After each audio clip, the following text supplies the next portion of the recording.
हमारी नाकामी बस एक ये है, हम कोई ऐसा मरबूत या तसलसल वाला सियासी निजाम नहीं बना सके। वर्ल्ड बैंक की शॉकिंग रिपोर्ट आई है और उसमें पता लगा है कि मोदी जी ने बड़े बड़े धुरंधरों को, जो बड़ी बड़ी इकोनॉमीज हैं, उसको मात दिया है। और ये उन्होंने ये भी बोल दिया कि अभी हमने मात देना शुरू किया है, अगले कुछ साल भी हम इनको मात देते रहेंगे। ये मेरी रिपोर्ट नहीं है, ये वर्ल्ड बैंक की एक डिटेल में रिपोर्ट आई है जब से हमारे ऊपर टैरिफ लगे हैं। आप देखिए पाकिस्तान में जो टॉप 1% है वो तकरीबन 22% जो पाकिस्तान की वेल्थ है उसको कंट्रोल करते हैं। अमेरिका में, अपना इंडिया में ये 40% है ये शरह, और ये उस वक्त से भी ज़्यादा है जब यहाँ पे ब्रिटिश राज था। यानी अब जो टॉप 1% है वो ब्रिटिश के टाइम से भी ज़्यादा बाअसर है इस वक्त, और ज़्यादा रिसोर्सेज कंट्रोल करते हैं भारत में। ट्रंप को अब धीरे धीरे धीरे भार सा लगने लगा है। जो वो सोच रहा था कि शिकारी कुत्ते उसने पूरी दुनिया के पीछे छोड़े हैं, वो शिकारी कुत्ते वापस आके ट्रंप को ही काट रहे हैं। ये जो कार्टून है ना दोस्तों, ये दर्शाता है कि ट्रंप अमेरिका को खींच रहा है, लेकिन टैरिफ का जो भार है वो अमेरिका को नीचे ले जा रहा है। अब वर्ल्ड बैंक ने पहले तो यह प्रेडिक्ट किया कि जो दुनिया की जीडीपी है वो क्रैश कर रही है।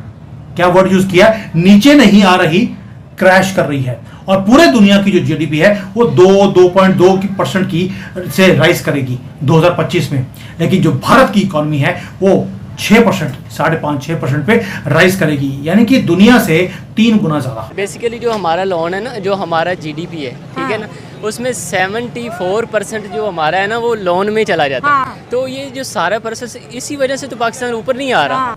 आपने बचपन में गाना सुना होगा, ये लड़ाई है दिए और तूफान की। ये वही काम हो रहा है।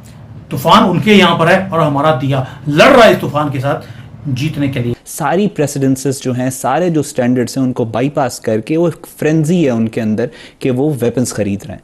सबसे ज़्यादा जो उनकी वेपन प्रोक्योरमेंट है वो नेवी की हो रही है। अब नेवी उन्होंने किस मुल्क के खिलाफ डिप्लॉय करनी है, वो आपको राजनाथ सिंह की स्टेटमेंट याद होगी। उसके बाद उसने कहा अगला हमारा जो स्टार्ट होगा ऑपरेशन वो नेवी की तरफ से होगा। फिर इसके साथ साथ सितंबर में मोदी इज टर्निंग 75।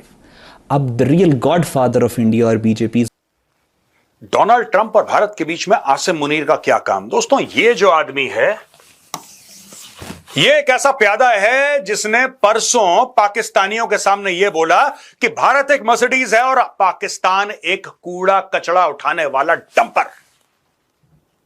भारत एक मर्सिडीज है और पाकिस्तान एक कूड़ा कचड़ा उठाने वाला डंपर। अगर दोनों के बीच में टकराव हुआ तो नुकसान किसका होगा? मर्सिडीज का ना, जाहिर सी बात है। यह आदमी अपने मुल्क को एक कूड़ेदान समझता है, एक कूड़ा कचड़ा उठाने वाला डंपर समझता है। और यह बना है भारत और ट्रंप के बीच में जो आज की तारीख में कोल्ड वॉर चल रहा है, एक लड़ाई टाइप की चल रही है, उसमें यह बना है ट्रंप का प्यादा। ट्रंप इसका इस्तेमाल कर रहा है भारत के ऊपर प्रेशर डालने के लिए। अब मैं आपको बताता हूं कैसे। ये कैसे? अब आप बोलेंगे साहब ये फील्ड मार्शल क्या ही प्रेशर डालेगा ये आदमी? ये डालेगा। ये किस तरीके से डालेगा दोस्तों? क्योंकि भारत में कई ऐसे लोग हैं जो कि आसिम मुनीर के वर्ड्स को लेके, उसके शब्दों को लेके सरकार के ऊपर दबाव डालते हैं। अब पहले ये देख लीजिए साहब, Munir's visit came just over a month after the US general describe Pakistan as a phenomenal partner in counter-terrorism efforts.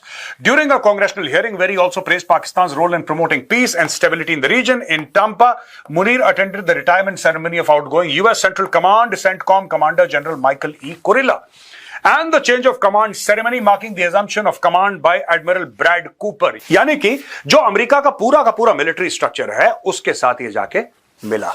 Asim Munir के मिलने के बाद देखिए बात सिंपल सी ये है कि ट्रंप को चाहिए भारत एकदम दबाव में। ट्रंप ने बोला कि हम टैरिफ डालेंगे, भारत ने बोला ठीक है आपकी मर्जी, हम इसमें क्या कर सकते हैं, मतलब we can't say anything to you, आपकी मर्जी है, आपका मुल्क है, आप टैरिफ लगाओ। फिर उसने बोला 25% लगाऊंगा, भारत ने बोला आपकी मर्जी है साहब। फिर उसने बोला 50% लगाऊंगा, आपकी मर्जी है साहब। फिर उसने 4-5 और डायलॉग मारे कि किसी तरीके से भारत प्रेशर में आ जाए। अब यहां पे भारत प्रेशर में नहीं आ रहा है, भारत में प्रेशर नहीं आ रहा है। और दोस्तों इसके अलावा भारत में कई सारे लोग ऐसे खड़े हो गए हैं जो अब बोलने लगे, इन्फ्लुएंशियल लोग, प्रधानमंत्री जी को कि माननीय प्रधानमंत्री जी आप अमेरिका के ऊपर टैरिफ लगाओ, क्योंकि भारत दुनिया का सबसे बड़ा मार्केट है।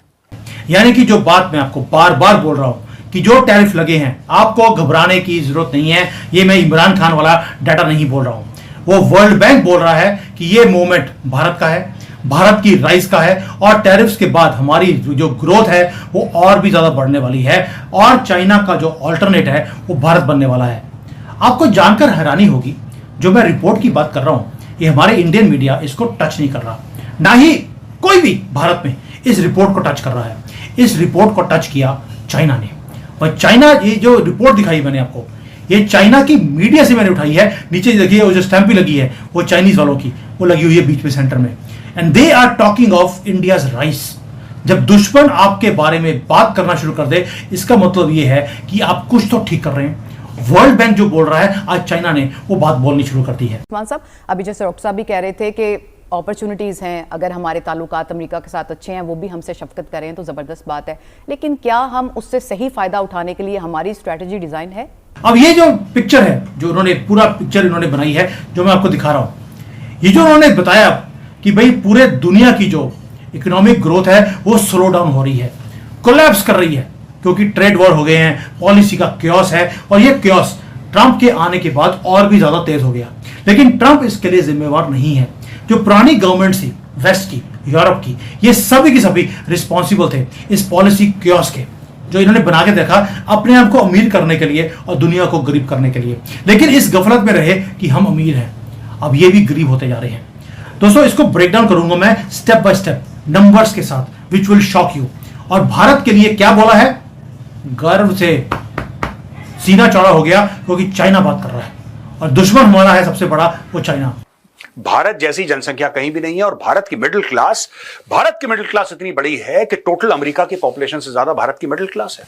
आज की तारीख में अगर भारत चाहे तो अमेरिका को बहुत नुकसान पहुंचा सकता है, और ये लोग अब प्रधानमंत्री जी से कह रहे हैं कि सर ऐसा है कि बहुत हो गया, अब अमेरिका को नुकसान पहुंचाओ।